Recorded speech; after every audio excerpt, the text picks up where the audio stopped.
تو ایک صاحب مجھے کہنے لگے بڑے پاکستان کے حالات خراب ہیں، لوگ لڑتے ہیں، فلاں ہے، سیاستدان بھی برے، فلانا بھی برا، فلانا بھی برا، یہ ہو گیا۔ میں نے ان سے کہا آپ کو کیسے پتا ہے؟ آپ تو باہر رہتے ہیں۔ کہتے سنا ہے۔ تو میں کہ سانو پوچھنا اسی ہوتے رہنے ہیں، اتنی جلدی آپ کیوں تنقید کرتے ہیں؟ میرا وطن وہ وطن ہے، میرا دیش وہ دیش ہے۔ کچھ عرصہ پہلے سیلاب آیا تھا، ہم نکلے تھے کچھ اپنے حصے کی خدمت کرنے۔ جس بیٹی نے خود محنت کر کے جہیز بنایا تھا اس نے بھی کپڑے نکال کے دے دیے۔ ہم نے جوانوں کو دیکھا ہے، انہوں نے 4 مہینے کی ایڈوانس تنخواہیں نکال کے دے دی سیلاب۔ آپ کس دیش کی بات کرتے ہیں؟ یا آپ کو سیاستدانوں کا دیش لگتا ہے؟ یا آپ کو حکمرانوں کا اور تاجروں کا دیش لگتا ہے؟ کل عرس گزرا ہے، یہ دیش داتا علی اجویری کا ہے، یہ بابا فرید الدین مسعود گنج شکر کا ہے، یہ حضرت بہاؤالدین زکریا ملتانی کا ہے، یہ دیش حضرت پیر مہر علی شاہ کا ہے، یہ دیش حضرت پیر جماعت علی شاہ کا ہے۔ میں تمہیں سچ بتاتا ہوں، یہ حضرت محدث اعظم پاکستان کا ہے، یہ حضور غزالی زماں کا ہے، یہ اولیاء کا صوفیاء کا دیش ہے۔ اس دیش کی بنیادوں میں میرے بزرگوں نے اپنی محبتوں کو شامل کیا ہے۔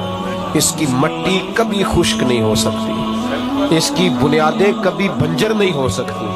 میرے عرب کو آئی ٹھنڈی ہوا جہاں سے، میرا وہی وطن ہے، میرا وہی وطن ہے۔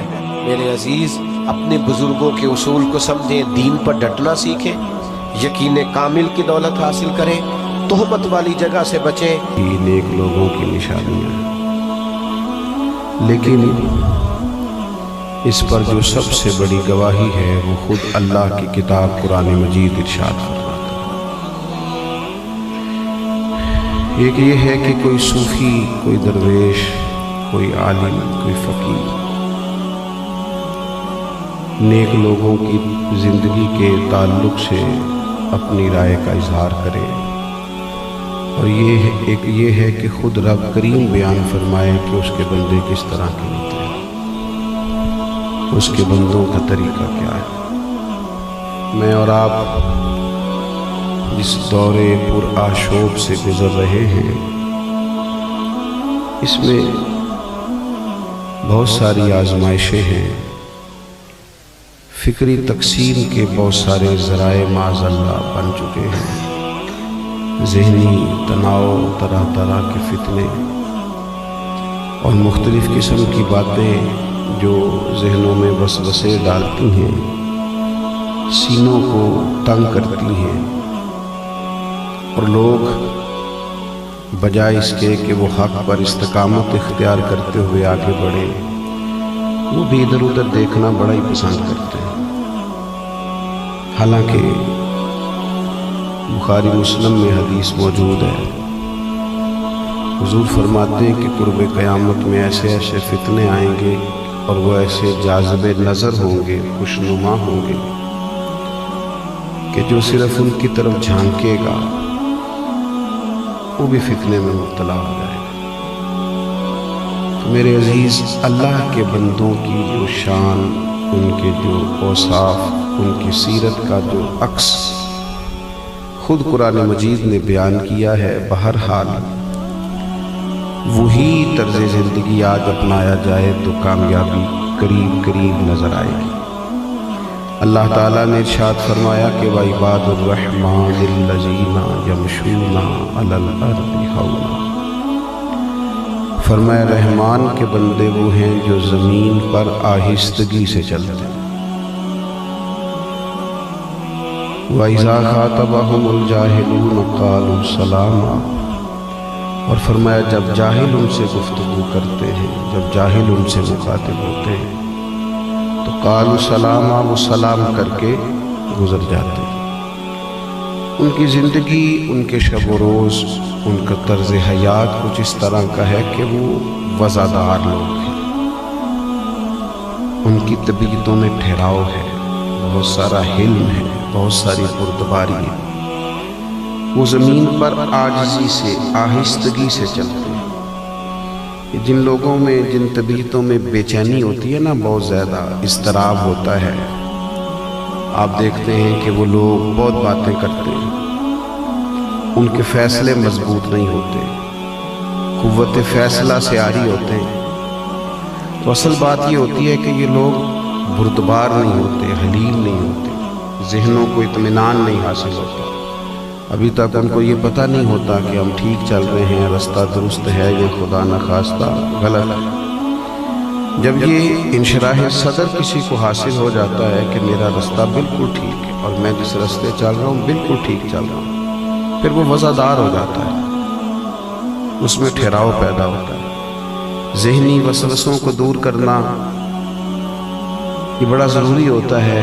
ہمارے اساتذہ جب مدارس دینیہ میں ہمیں پڑھاتے ہیں تو جو اعتراض کسی وقت پیدا ہو سکتا ہے کسی عبارت پر، کسی بات پر، وہ خود اس اعتراض کو پہلے بیان تاکہ ذہن کو وسعت حاصل ہو، انشراح صدر حاصل ہو، اور پھر انسان زندگی بھر عمل کا رستہ اختیار کرے۔ یہ جو آج لوگوں میں بے پناہ الجھاؤ ہے، اہل حق کے مابین بھی ہمیشہ پیسے ہر حال نقصان کا باعث ہے، اور چلے علماء، فقہا، مناظرین احقاق حق کے لیے کبھی گفتگو کریں، اچھی بات ہے، لیکن ہماری طرح کے عوام وہ بھی اگر ہر وقت بحثیں کریں گی تو غلط نقصان کا باعث ہے۔ تو نہایت آہستگی کے ساتھ، نہایت وفاداری کے ساتھ، سارے لوگ ہمارے مخالف نہیں ہوتے، ہمارا ذہن بن جاتا ہے کہ میرا فلانا بھی فلانا، آپ اتنے اہم نہیں،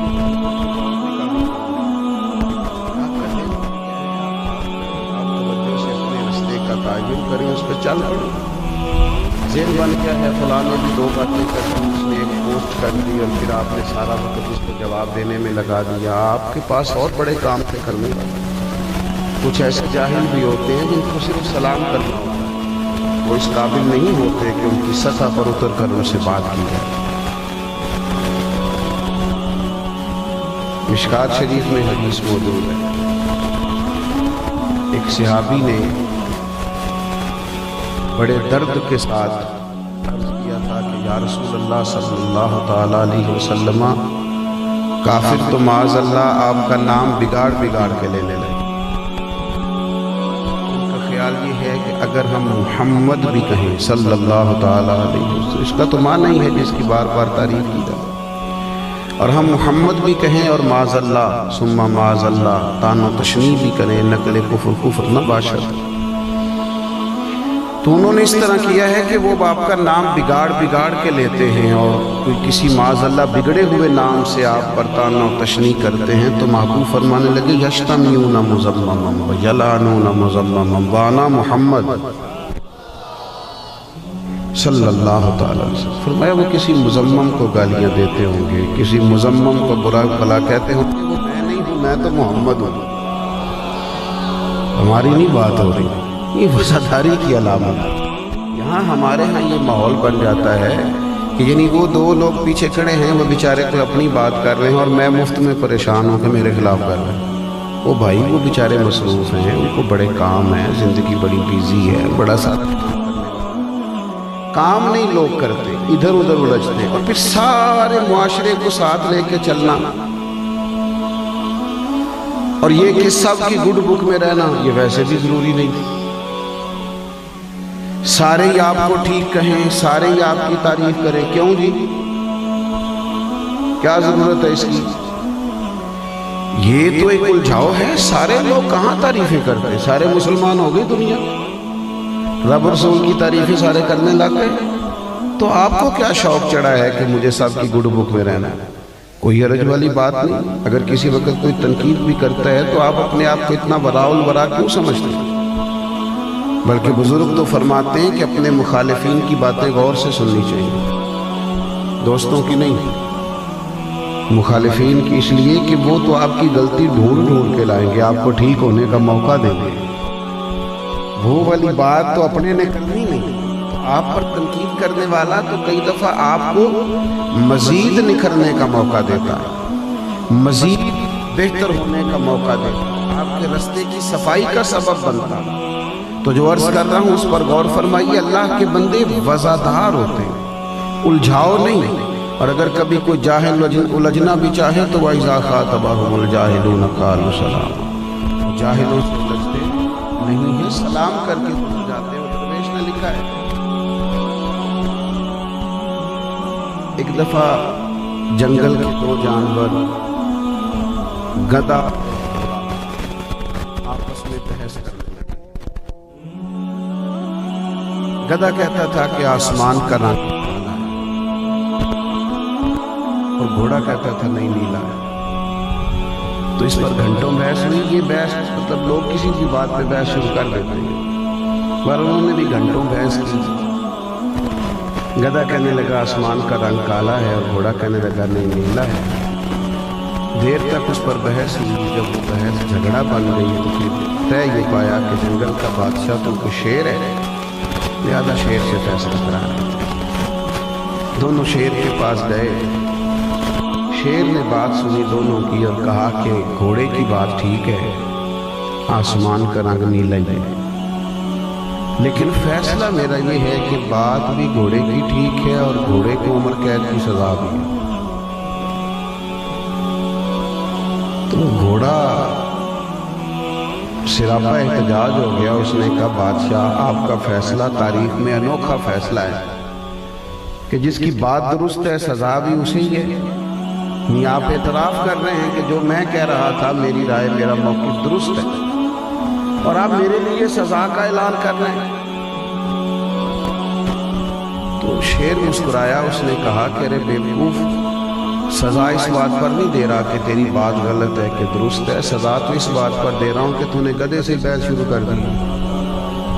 تجھے کسی نے بتایا نہیں یہ گدھا ہے، گدھوں سے بحث ہے، اس بات پر تجھے سزا ہونی چاہیے کہ تو گدھے سے بحث کر رہا ہے۔ میں نے طے کیا ہے کہ تجھے عمر بھر جیل میں رکھا جائے، تجھے احساس ہو کہ تو ضائع کر رہا ہے اپنی زندگی گدھوں سے بحث کر رہا ہے۔ تو میرے عزیز یاد رکھیے گا، الجھاؤ نہیں۔ اگر آپ نے کوئی کام کرنا ہے، اگر زندگی میں کوئی آپ کا ٹارگٹ ہے، اگر آپ نے کسی ہدف کا تعین کر رکھا ہے، پھر آپ شور و غوغا نہ سنیں، پھر آپ آگے بڑھیں، پھر آپ جدوجہد کریں، پھر آپ اپنے سفر کو جاری رکھیں، پھر آپ کوششیں اور کاوشیں کریں، پھر آپ اپنے سفر کے لیے ذرا وقت پر نکل آئیں۔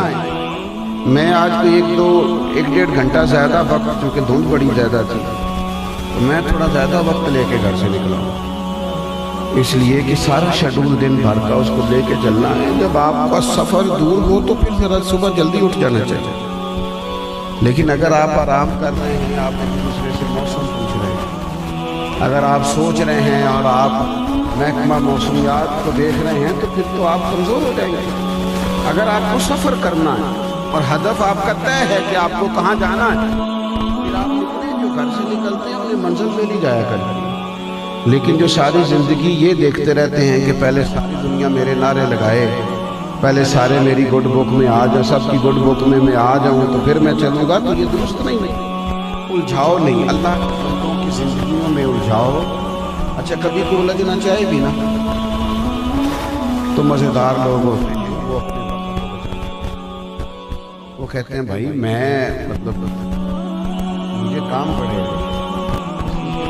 میری ذمہ داریاں بڑی، میری ڈیوٹیاں بڑی، اور ذرا ذرا سی بات پہ الجھ جانا، پھر اپنا سٹیٹس اس طرح کا بنا لینا کہ اس نے بات کی ہے تو کیوں کی ہے، تو پھر اس کی جرت کیسے ہوئی، تو پھر میں نے پوچھ کے رہنا ہے، تو پھر آج رات کو پنچایت، تو بھائی آپ فارغ آدمی، اس لیے اتنی زیادہ آپ اس پہ لے دے کر رہے ہیں۔ آپ مصروف ہوتے تو اتنا ٹائم ہی نہ ہوتا۔